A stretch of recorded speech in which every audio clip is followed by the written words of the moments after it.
हम डिस्कशन जारी रख रहे हैं मेंस्ट्रुअल साइकिल का। अभी इससे पिछले वीडियो में आपने देखा था कि मैंने जो मेंस्ट्रुअल साइकिल है उसकी प्री ओव्यूलेटरी फेज़ के बारे में आपको बताया था, और हमने ये देखा था कि हम मेंस्ट्रुअल साइकिल को दो फेजेज़ में डिवाइड करते हैं। बीच में एक इवेंट होता है ओव्यूलेशन, इससे पहले वाली फेज़ को हम कहते हैं प्री ओव्यूलेटरी, बाद वाले को हम कहते हैं पोस्ट ओव्यूलेटरी फेज़। हमने ये भी देखा था कि इस जो प्री ओव्यूलेटरी फेज़ का काम है वो ये है कि वो एक फॉलिकल को इतना ज़्यादा डेवलप करना, इतना सफिशिएंटली डेवलप करना कि वो मैच्योर होकर के एक सिंगल ओवम को क्या करे, रिलीज़ करे। और ये प्रोसेस ऑफ ओव्यूलेशन करीब करीब मिडिल ऑफ द साइकिल में हमने देखा था होता है, और इस प्रोसेस को हमने कहा था ovulation.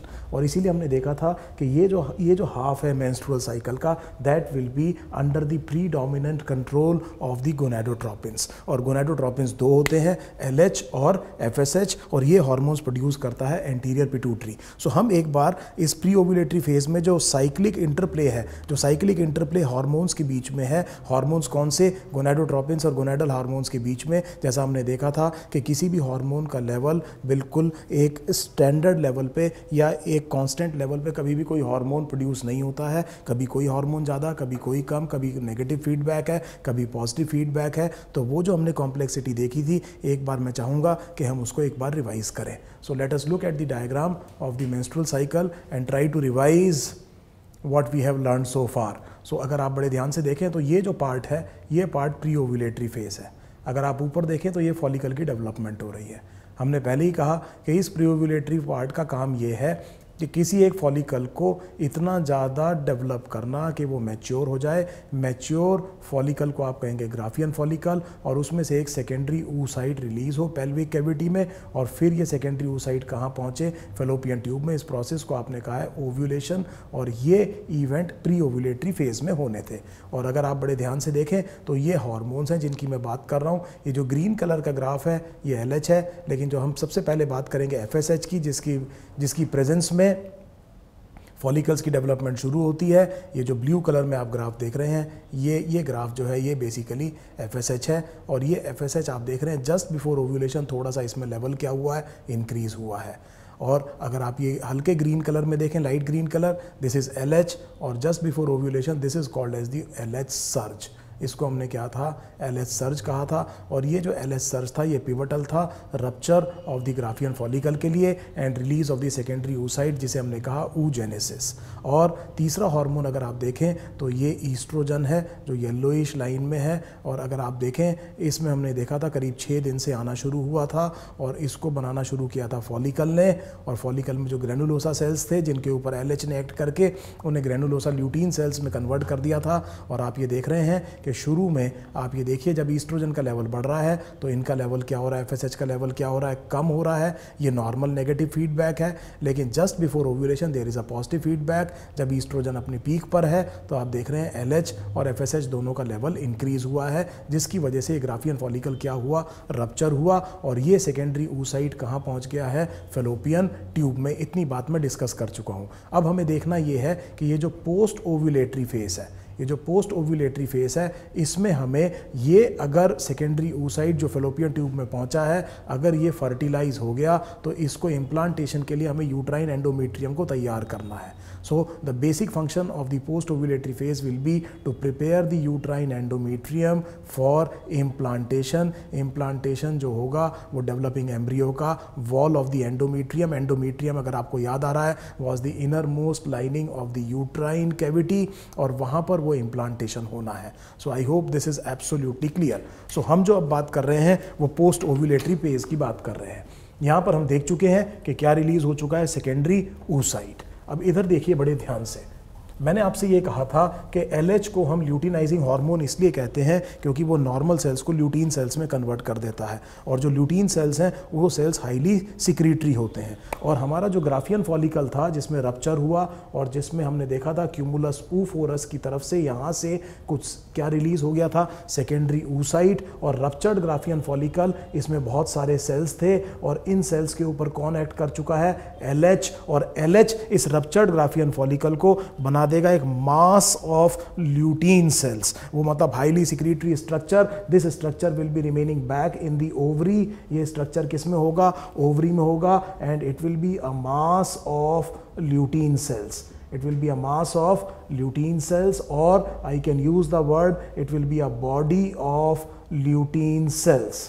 This will be the body of lutein cells. और ये जो body of lutein cells है, body के लिए शब्द आता है corpus, और इसीलिए हम इस स्ट्रक्चर को अब हम कहेंगे corpus luteum. So corpus luteum is a body of lutein cells. So please understand the ruptured Graafian follicle is now called as the corpus luteum for the simple reason that LH, the gonadotropin which was secreted in a surge just before ovulation, has converted majority of the cells of the ruptured graphian follicle into the lutein cells, and this corpus luteum will now function as a temporary endocrine gland, will function as a temporary endocrine gland.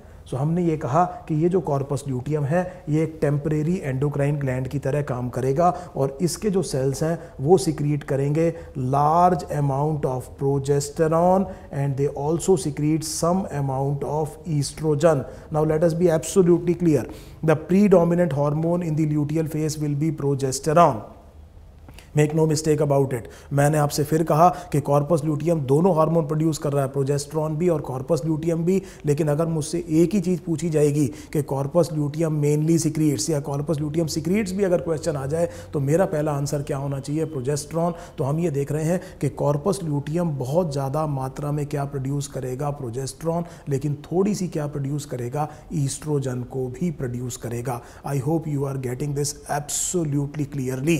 So please understand corpus luteum, the major hormone produced by corpus luteum is progesterone. So I hope this thing is absolutely clear. और ये जो progesterone और oestrogen है ये steroid hormones हैं, इसीलिए इनको हम ओवेरियन स्टीरॉयड्स कहेंगे. और ओवरी से जो हार्मोन प्रोड्यूस होगा वो एसेसरी रिप्रोडक्टिव ऑर्गन्स पे एक्ट करेगा.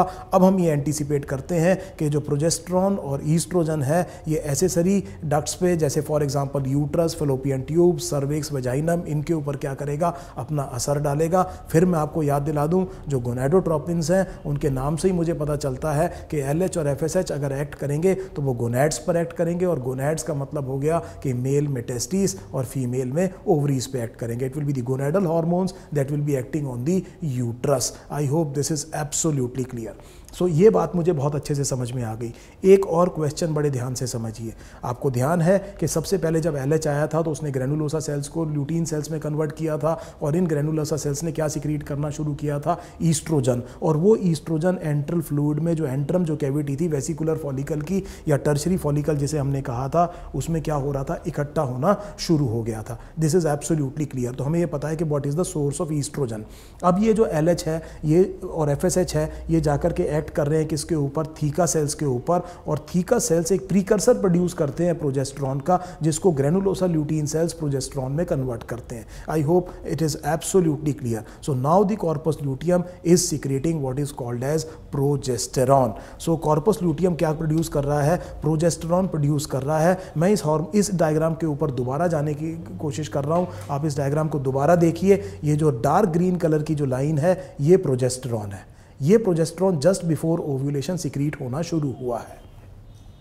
सो अब तक तो हमने देखा था ईस्ट्रोजन, LH और FSH. अब हम देख रहे हैं सिक्रीशन ऑफ प्रोजेस्टेरॉन, और आप ये देख रहे हैं कि प्रोजेस्टेरॉन जस्ट बिफोर ओव्यूलेशन क्या हो रहा है? सिक्रीट हो रहा है. और आप देखिए कि पोस्ट ओव्यूलेटरी फेज में, जिसे आप ल्यूटियल फेज कहते हैं, मैं अभी बात करूंगा कि इसे हम ल्यूटियल फेज क्यों कह रहे हैं या सिक्रीटरी फेज क्यों कह रहे हैं. सो अगर आप देखें तो इसमें जो प्रीडोमिनेंट हार्मोन है, जैसा मैंने आपको बताया था, वो कौन है? प्रोजेस्टेरॉन. हालांकि कॉर्पस ल्यूटियम थोड़ा बहुत क्या सिक्रीट करता है? ईस्ट्रोजन. लेकिन ईस्ट्रोजन का लेवल प्रोजेस्टेरॉन के सिक्रीशन से क्या है? कम है. एक चीज और ध्यान रखिएगा कि मेंस्ट्रुअल साइकिल में जो ईस्ट्रोजन की पीक है वो प्री ओव्यूलेटरी पीक है. So that means the secretion of the oestrogen is highest at around day 13, and therefore the peak of the estrogen secretion is actually achieved in the pre-ovulatory phase and not in the post-ovulatory phase. I hope this thing is absolutely clear to everybody who is watching this video. So आपको बहुत अच्छे से ये बात समझ में आ गई है. एक छोटी सी बात याद रखिएगा कि ये जो प्रोजेस्टेरॉन है ये मेटाबॉलिक हार्मोन है. इसके बहुत इंपॉर्टेंट क्या है? मेटाबॉलिक फंक्शंस है. सो प्लीज़ अंडरस्टैंड, जैसे ही प्रोजेस्टेरॉन आना शुरू होगा, जैसे ही प्रोजेस्टेरॉन आना शुरू होगा just before ovulation, there will be a rise in the basal body temperature of the female. So female body का जो बेसल बॉडी टेम्परेचर है वो करीब आधे से 1 डिग्री सेल्सियस तक क्या हो सकता है, इंक्रीज हो सकता है। और ये टेम्परेचर इंक्रीज रहेगा पोस्ट ओव्यूलेटरी फेज में जब तक के ईस्ट प्रोजेस्टेरॉन का लेवल क्या हो रहा है, इंक्रीज होता चला जा रहा है। जब तक प्रोजेस्टेरॉन प्रेजेंस है तो पोस्ट ओव्यूलेटरी फेज में फीमेल बॉडी का जो बेसल बॉडी टेम्परेचर है वो थोड़ा सा क्या रहेगा, हायर रहेगा। It can be between 0.5 degree Celsius and 1 degree Celsius. तो शुरू में ही एक बार मैं आपको एक डायग्राम और दिखाता हूँ, इसको आप ध्यान से देखिए। तो अगर आप बड़े ध्यान से देखें तो ये बेसल बॉडी टेम्परेचर है। Now this is the diagram that I have taken from the Wikipedia. So I thank Wikipedia for the source of this diagram. आप देख रहे हैं this is basal body temperature. Follicular phase में आप देख रहे हैं कि ये टेम्परेचर बहुत कम है या कम है, नॉर्मल बेसल टेम्परेचर ये है। और जस्ट बिफोर ओव्यूलेशन देख रहे हैं ये प्रोजेस्टेरॉन आ रहा है। प्रोजेस्टेरॉन के टाइप पर आप देख रहे हैं कि there is a rise in the basal body temperature of around 0.5 to 1 degree Celsius. And during the entire luteal phase you can see that the basal body temperature of the female will be higher than normal. I hope this is absolutely clear. आपकी जो NCERT है उसके diagram में कई बार ये impression आता है कि प्रोजेस्टेरॉन जो है जस्ट ओव्यूलेशन के बाद में आता है। तो यहाँ पर मैंने आपको 2 काउंटर आर्ग्यूमेंट दे दिए हैं कि why there is need of a correction, slide correction in the presentation of the NCERT text book of yours. So आपको अच्छे से समझ में आ गया है। ये बेसल बॉडी टेम्परेचर अगर आप देखें तो ये इंक्रीज यहाँ पर है। ये मैंने आपको फिर बता रहा हूँ कि ये जो प्रोजेस्टेरॉन है ये एक मेटाबॉलिक हार्मोन है। अगर आप ओवेरियन साइकिल की बात करें तो प्री ओव्यूलेटरी फेज में आप देख रहे हैं कि फॉलिकल क्या हो रहे हैं, डेवलप हो रहे हैं। और ये जो है ruptured,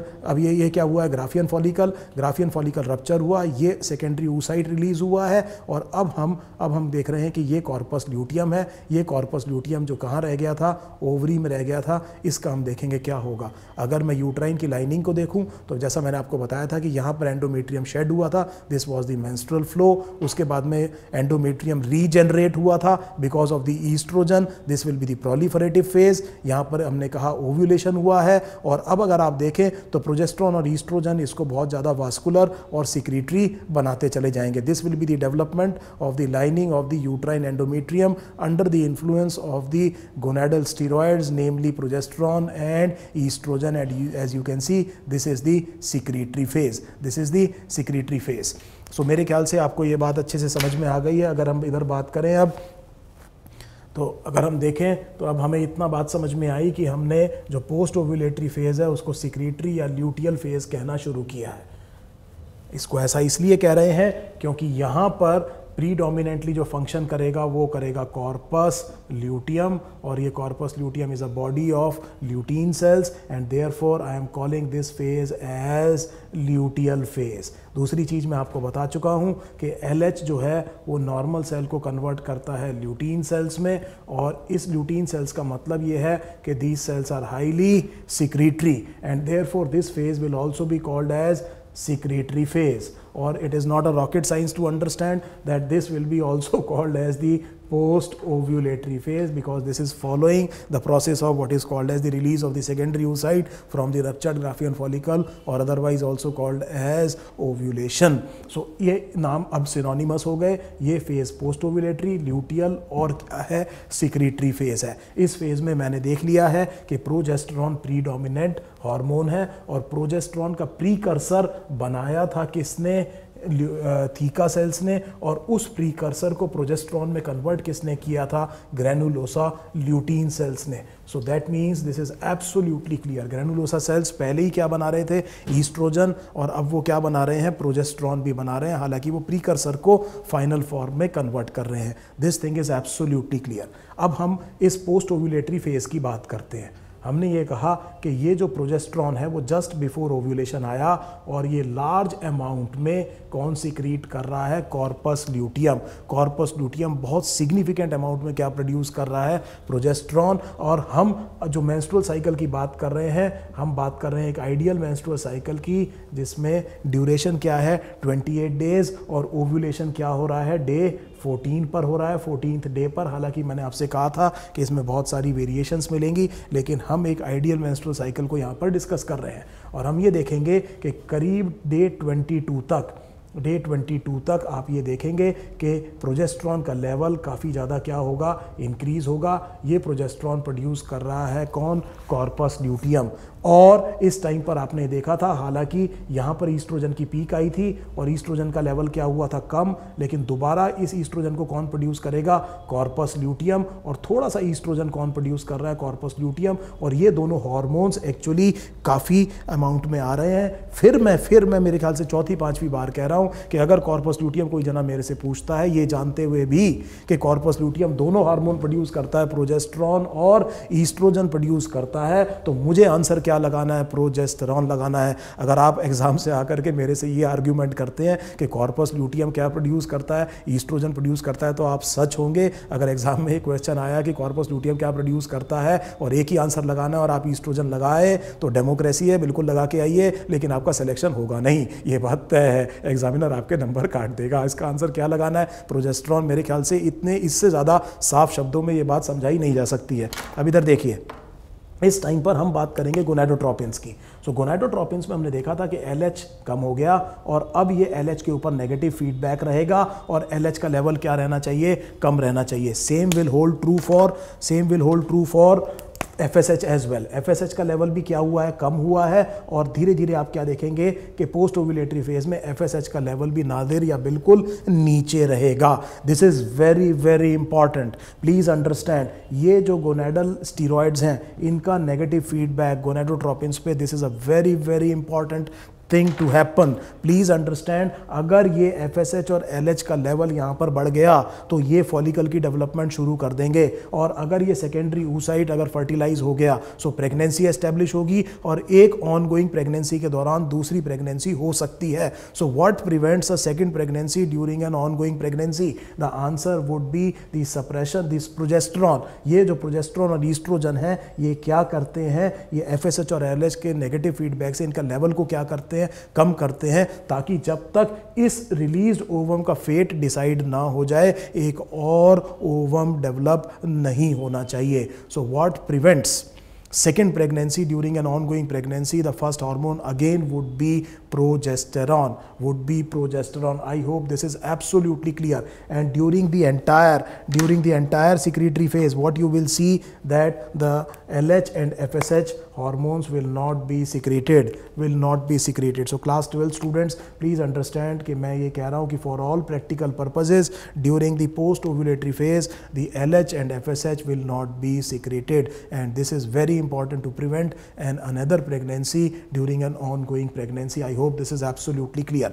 Now please understand what is happening here. मैंने आपसे ये कहा कि ये जो प्रोजेस्टेरॉन है, इसकी जो पीक आएगी वो कब आएगी, डे 22 पर आएगी। और ईस्ट्रोजन की भी पीक कब आ रही है, डे 22 पर आ रही है। इसके साथ साथ अगर आप थोड़ा ध्यान दीजिए, जब मैंने आपको वो डायग्राम दिखाया था, एक बार मैं उस डायग्राम पर दोबारा जाता हूँ। Let us look what is happening when the progesterone and oestrogen are being secreted, what is happening to the wall of the uterus. So अगर आप ये देखें, ओव्यूलेशन के बाद में ये देख रहे हैं प्रोलिफरेशन हो रहा है यूट्राइन एंडोमेट्रियम का, और ये यूट्राइन एंडोमेट्रियम काफ़ी क्या हो रहा है, vascular. This is mainly because of progesterone की वजह से ये हाईली क्या होता जा रहा है, वास्कुलर, एंड हाईली क्या होता जा रहा है, nutritive. So that means implantation के लिए तैयार हो रहा है, और जो डेवलपिंग एम्ब्रियो जब इम्प्लांट होगा तो उसे यहाँ से क्या चाहिए, न्यूट्रिशन चाहिए। And this tissue, the uterine endometrium, is being converted into a highly nutritive, highly secretory and heavily vascular tissue to support pregnancy under the influence of mainly progesterone and contributed also by some amount of estrogen. So let us remember that during the day 14 after ovulation to day 22, what is going to happen? There will be the proliferation of the uterine endometrium, not regeneration but proliferation. और ये uterine endometrium, अगर हम इस तरह से एक बात करें कि ये यूट्राइन वॉल है, इधर ये मान लीजिए एंडोमेट्रियम है, ये मायोमेट्रियम जो स्मूथ मसल्स वॉल में होती हैं, और सबसे बाहर सिरोजा या पेरीमीट्रियम होगा। और हम ये कह रहे हैं कि इस प्रोजेस्टेरॉन और ईस्ट्रोजन की वजह से ये एंडोमेट्रियम क्या कर रहा है, ये एंडोमेट्रियम सिक्रेटरी और फ्लरिश हो रहा है, और हेविली क्या होता जा रहा है, वास्कुलर होता जा रहा है। That means it is getting ready to support the implanted pregnancy. I hope this thing is absolutely clear. एक और बात, बड़ी इंपॉर्टेंट क्वेश्चन समझिए, बड़े ध्यान से मेरी बात को समझिएगा। ओवम जब रिलीज होता है तो विद इन 24 आवर्स क्या हो जाना चाहिए, फर्टिलाइज हो जाना चाहिए। सो प्लीज़ अंडरस्टैंड, हमने ये बड़ी सिंपल बात आपसे कहा कि ये जो ओवम डे 14 पे रिलीज़ हुआ है, मैक्सिमम डे 15 तक ये क्या हो जाना चाहिए, फर्टिलाइज हो जाना चाहिए। सो मैं क्लास 12 के बच्चों को कह रहा हूँ day if with in 24 hours आप शायद मेडिकल कॉलेज में ये ड्यूरेशन भी थोड़ी कम करेंगे। ये ड्यूरेशन आपको शायद बताई जाएगी 12 से 18 घंटे, लेकिन आप अभी ये समझिए कि ये जो ओवम रिलीज़ हुआ है, जिसे मैं सेकेंडरी oocyte कह रहा हूँ, ये जब रिलीज़ हुआ है, जो भी फर्टिलाइज होना चाहिए with in 24 hours. So please understand, an infertile couple, a couple comes to your clinic, they do not have an issue, there may be a very simple reason for that. The timing of the copulation or the sexual activity may not be right. So that means the sperm and the ovum. So there is a very narrow window within which what is going to happen, the fertilization of ovum has to happen. So that means this can explain some of the cases of infertility where you do not find any fault either in the male or in the female partner. So I hope this is absolutely clear. दूसरी चीज, जब ये fertilisation होगा, zygote बनेगा, zygote में एक developing embryo बनेगा, एक स्टेज आएगी, हम लेटर वीडियोस में देखेंगे, उस स्टेज को हम कहते हैं ब्लास्टोसिस्ट। ये जो ब्लास्टोसिस्ट है, ये जाकर के यूट्राइन वॉल पर क्या होता है, इम्प्लांट होता है। And implantation of the blastocyst occurs 7th 8th day post fertilization. So fertilization के बाद में 7th या 8th day blastocyst gets implanted on the wall of the uterine endometrium. So हम ये देख रहे हैं कि ये जो ओवम रिलीज हुआ है, इसका फेट क्या हो सकता है। इसका फेट ये हो सकता है कि अगर ये 24 घंटे के अंदर क्या हो गया, फर्टिलाइज हो गया, तो एम्ब्रियोनिक डेवलपमेंट शुरू होगी और उसकी वजह से एक स्ट्रक्चर बनेगा ब्लास्टोसिस्ट, और ये ब्लास्टोसिस्ट फर्टिलाइजेशन के बाद में 7th या 8th डे जा करके यूट्राइन एंडोमेट्रियम पे क्या होगा, इम्प्लांट होगा। और अगर ये जो ओवम रिलीज हुआ है ये फर्टिलाइज नहीं हुआ, सो इसका मतलब ये हुआ, जो कि कितने में होना चाहिए, मैं बार बार आपको बता रहा हूँ 24 आवर्स में, अगर ये ओवम क्या नहीं हुआ, फर्टिलाइज नहीं हुआ, then this ovum will be converted into a blighted ovum and will be passed out with the next menstrual flow. So ये ओवम क्या बन जाएगा, ब्लाइटेड ओवम बन जाएगा और नेक्स्ट मेंस्ट्रुअल साइकिल में शेड हो जाएगा, बॉडी से बाहर आ जाएगा। So I hope this is absolutely clear what is going to happen to the secondary oocyte that was released during ovulation. So हम ये कह रहे हैं कि अभी हम बात ये करते हैं कि मान लीजिए ये क्या नहीं हुआ, फर्टिलाइज नहीं हुआ, then what is going to happen. So सबसे पहले हमें अभी प्री प्रेगनेंसी फंक्शंस देखने हैं फीमेल मेंस्ट्रुअल साइकिल के या फीमेल रिप्रोडक्टिव सिस्टम के। सो हम ये मान रहे हैं कि ये जो पर्टिकुलर क्या है, ओवम है, जो हम कह रहे हैं रिलीज हुआ था, ये क्या नहीं हुआ, फर्टिलाइज नहीं हुआ। अब देखिए इधर क्या होगा, यहाँ पर जो रप्चर्ड ग्राफियन फॉलिकल था ये काफ़ी बढ़िया काम कर रहा था under the influence of progesterone, and it was secreted large amount of progesterone and oestrogen under the influence of LH। So ये प्लीज याद रखिए कि इस रप्चर्ड ग्राफियन फॉलिकल को कॉर्पस ल्यूटियम में कन्वर्ट किसने किया था, LH ने किया था। LH ने इसको कन्वर्ट किया था बॉडी ऑफ ल्यूटीन सेल्स में, और जस्ट बिफोर ओव्यूलेशन LH बहुत ज़्यादा आया था, इतना ज़्यादा आया कि वो इस कॉर्पस ल्यूटियम के काम को 6 7 8 दिन तक चला गया, और ये वो डे 22 है जब तक क्या हो जानी चाहिए, इम्प्लांटेशन। सो अगर 14th डे में क्या हुआ है, ओव्यूलेशन हुआ है, डे 15 पे क्या होना चाहिए, फर्टिलाइजेशन, और डे 22 पे क्या हो जाना चाहिए, इम्प्लांटेशन। तब तक चिंता की बात इसलिए नहीं है क्योंकि कॉर्पस ल्यूटियम काफी काम कर रहा है। कॉर्पस ल्यूटियम काफी काम इसलिए कर रहा है क्योंकि जस्ट बिफोर ओव्यूलेशन काफी अमाउंट में क्या आया था, LH आया था, और ये कॉर्पस ल्यूटियम इस एंडोमेट्रियम को हेल्दी फॉर्म में क्या कर रहा है, मेंटेन कर रहा है। लेकिन अब प्रॉब्लम आएगी अगर फर्टिलाइजेशन नहीं हुआ। अगर फर्टिलाइजेशन नहीं हुआ तो आप समझ सकते हैं कि LH आएगा नहीं, और LH चाहिए इस कॉर्पस ल्यूटियम को मेंटेन करने के लिए। I hope this complex thing you are easily understanding. तो हमने ये कहा कि अब होना ये है कि अगर फर्टिलाइजेशन नहीं हुई तो इस कॉर्पस ल्यूटियम को मेंटेन करना मुश्किल हो जाएगा, क्योंकि कॉर्पस ल्यूटियम को मेंटेन कौन कर रहा है, LH, और पोस्ट ओव्यूलेटरी फेज में LH आता नहीं है। I hope this is absolutely clear. So जब ये LH नहीं आएगा तो ये कॉर्पस ल्यूटियम डीजेनरेट होना शुरू हो जाएगा। ये कॉर्पस ल्यूटियम क्या होना शुरू हो जाएगा, डीजेनरेट, और इसकी वजह से होगा ये कि इसमें जो ल्यूटीन सेल्स है उनके फंक्शन क्या होते जाएंगे, कम, और धीरे धीरे आप ये देखेंगे कि जो प्रोजेस्टेरॉन है उसका लेवल क्या होगा, कम होना शुरू होगा। इसी तरह ईस्ट्रोजन का लेवल भी क्या होना शुरू होगा, कम होना शुरू होगा। और डे 28 तक आते आते आप क्या देखेंगे, डे 28 तक आते आते आप क्या देखेंगे कि हुआ क्या है कि ये कॉर्पस ल्यूटियम बिल्कुल क्या हो गया है, डीजेनरेट, और इस डीजेनरेटेड कॉर्पस ल्यूटियम को हम कहते हैं कॉर्पस एल्बिकेंस। इसको हम कहते हैं कॉर्पस एल्बिकेंस। इसमें जो ल्यूटीन सेल्स हैं उनका नंबर क्या हो चुका है, खत्म हो चुका है, और ये कॉर्पस एल्बिकेंस ना तो प्रोजेस्टेरॉन बनाएगा ना ईस्ट्रोजन बनाएगा। So that means the corpus luteum because of the lack of LH और because of the lack of stimulation by LH has degenerated into a structure which is called as corpus albicans. ये एक dark सा spot बन जाएगा अगर आप albicans का मतलब समझ पा रहे हैं। और ये कॉर्पस एल्बिकेंस जो डीजेनरेटेड क्या है, कॉर्पस ल्यूटियम है, ये प्रोजेस्टेरॉन और ईस्ट्रोजन नहीं बना रहा होगा। अब इस चीज़ को आगे समझिए, ये जो प्रोजेस्टेरॉन और ईस्ट्रोजन जो कॉर्पस ल्यूटियम बना रहा था, ये मेंटेन कर रहे थे इस एंडोमेट्रियम को। ये एंडोमेट्रियम किसका है, यूट्रस का। इसको हेल्दी रखे हुए थे, इसको सपोर्ट किया हुआ था, इसको हाईली न्यूट्रिटिव, हाईली वास्कुलर, और इसको रेडी किया हुआ था इम्प्लांटेशन के लिए। लेकिन अचानक क्या हुआ, अब डे 28 पे आने पे क्या हुआ, अचानक तो नहीं, ग्रेजुअली इनका लेवल कम हुआ है, लेकिन डे 28 पे क्या हुआ है कि प्रोजेस्टेरॉन और ईस्ट्रोजन आना बंद हो गए हैं। खास तौर पे ध्यान रखिए कि प्रोजेस्टेरॉन आना बंद हो गया है, और इस वजह से ये जो यूट्राइन एंडोमेट्रियम है इसकी सपोर्ट हट गई। I hope this thing is absolutely clear.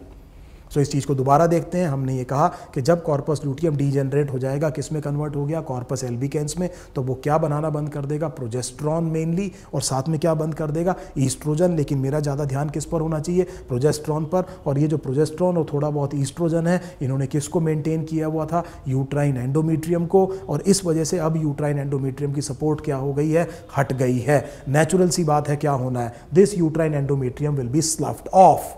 This uterine endometrium will be sloughed off, and that is called as the menstrual flow. So a very, very important question for any medical entrance. This is that what is the immediate cause of menstrual flow? The answer is progesterone withdrawal. So withdrawal of progesterone is the basic reason of the menstrual flow.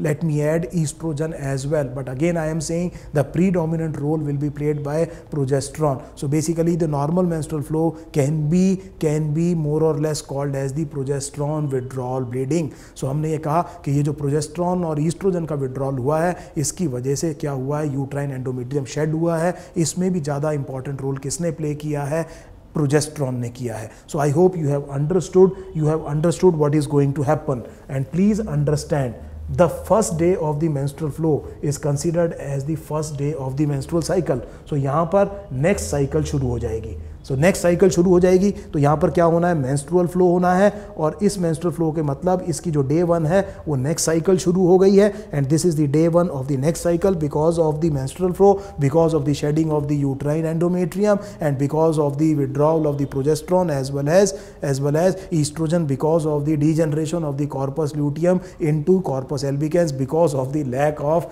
LH in the post ovulatory phase, because of the negative feedback on the gonadotropins by the ovarian steroid hormones. I hope this thing is absolutely clear. So हमने ये कहा कि यहाँ पर menstrual flow होना शुरू हो गया, और इसीलिए डे 1 हो गई नेक्स्ट साइकिल की। इसमें एक और इंपॉर्टेंट बात ये देखिए कि जैसे ही ये कम हुए तो इनका जो नेगेटिव फीडबैक था LH और FSH पे, वो भी हट जाएगा। सो अगर आप यहाँ देखें तो ये जो प्रोजेस्टेरॉन और ईस्ट्रोजन का लेवल बहुत हाई था, इन्होंने LH और FSH के लेवल को क्या किया हुआ था, कम किया हुआ था। तो अब आप क्या देखेंगे कि क्योंकि इस प्रोजेस्टेरॉन और ईस्ट्रोजन का लेवल क्या हो गया है, कम हो गया है, इसकी वजह से अब क्या होगा, एक तो मेंस्ट्रुअल फ्लो शुरू होगा, दूसरा नेगेटिव फीडबैक किस पर से हट गया, LH और FSH पर, और इनका सिक्रीशन होना शुरू हो जाएगा, एंड ये FSH आना शुरू हो जाएगा दोबारा, और क्या आना शुरू हो जाएगा, LH आना शुरू हो जाएगा, और इसकी वजह से दूसरा फॉलिकल क्या होना शुरू होगा, डेवलप होगा, और एक नेक्स्ट मेंस्ट्रुअल साइकिल शुरू हो जाएगी। आई hope this is absolutely clear. So let us revisit the diagram that I was showing you again and again. इस डायग्राम को हम एक बार दोबारा देखते हैं, इसको थोड़ा ध्यान से देखिए। सो इस डायग्राम की अगर हम बात करें, सो इस डायग्राम को, एक मिनट में इसको हटाता हूँ। अगर हम इस डायग्राम की बात करें, so please understand this is how, ये डायग्राम अगर आप देखें, सो अगर आप पोस्ट ओव्यूलेटरी फेज़ की बात करेंगे तो आप ये देख रहे हैं कि ये देखिए, ये प्रोजेस्टेरॉन है, ये प्रोजेस्टेरॉन का लेवल क्या हो रहा है, इंक्रीज हो रहा है। ये प्रीडोमिनेंट हार्मोन है किसमें, पोस्ट ओव्यूलेटरी या ल्यूटियल फेज में। ये ईस्ट्रोजन है, ईस्ट्रोजन आप देखें इसकी दोबारा पीक आ रही है, लेकिन post ovulatory peak pre ovulatory peak से काफ़ी कम है।